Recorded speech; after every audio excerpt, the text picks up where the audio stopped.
Goose here, and welcome to the fourth episode of How to Interior. Today's episode is How to Studio Foam, aka how to make soundproof foam for your room. As you see, we're in a different setting. This is actually a different room I created when I was just first starting vanilla. But yeah, it's a little studio type room. But let's jump into the tutorial.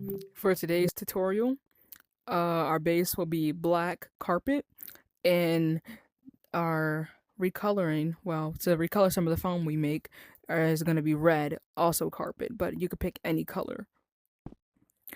To retrieve your maker pen, you open your watch, hit the backpack icon, and as you see, the maker pen, and you can hit the use icon, and it's here. But if you're like me, and it's already favorited, as you see the star, you can just pull it from your bag. Alright, so this build is very simple. First thing we're starting off with is our cube and our black carpet material. So you just place this on any wall slash surface you're building on. Oh, sure, I would suggest grid once you make the square itself, but after, when you're manipulating and scaling, you can take it off. So just make a simple square. And you see how wide? You don't want it to be, not too wide. You don't want it to be not too thin. So a medium something like this, a little contrast. But, alright, so you're done your square. You go in your maker pen, open your palette, and you pick the wedge material. Now, this is where you turn back on grid, and you flip the maker pen this way. So basically, you draw your wedge, and then you can start flying if you have it enabled. Go ahead, place your wedge, merge it a little bit in there, move it in with your hands. Alright. And then you start manipulating it a bit from the bottom. And you move it straight across, and then you can go ahead and sure, it looks a bit weird from the side, but sure, you can manipulate it how back and far you want. There's no wrong or right way to do this, but as long as it's like that, we're going good.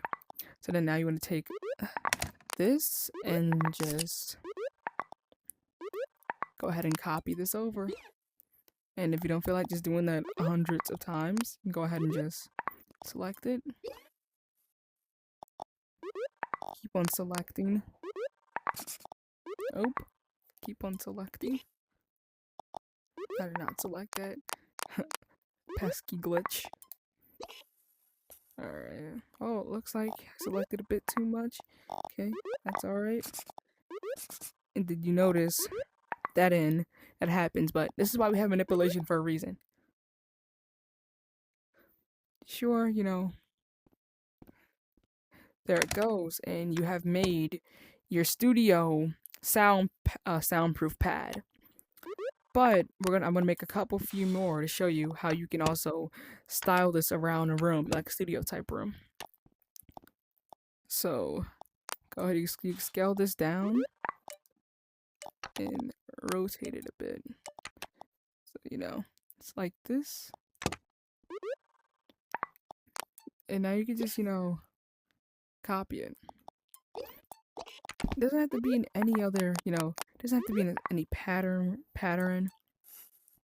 You can just go ahead and, for example, we'll keep these 4 squares. So let's say I was gonna make a wall full of these and I wanted like a checker design. I go to my palette, hit red, and bam, we have a small little checker design. So yeah, this is a basic little simple tutorial on how to make soundproofing pads. Hope you enjoyed this and hope you use this in your rooms.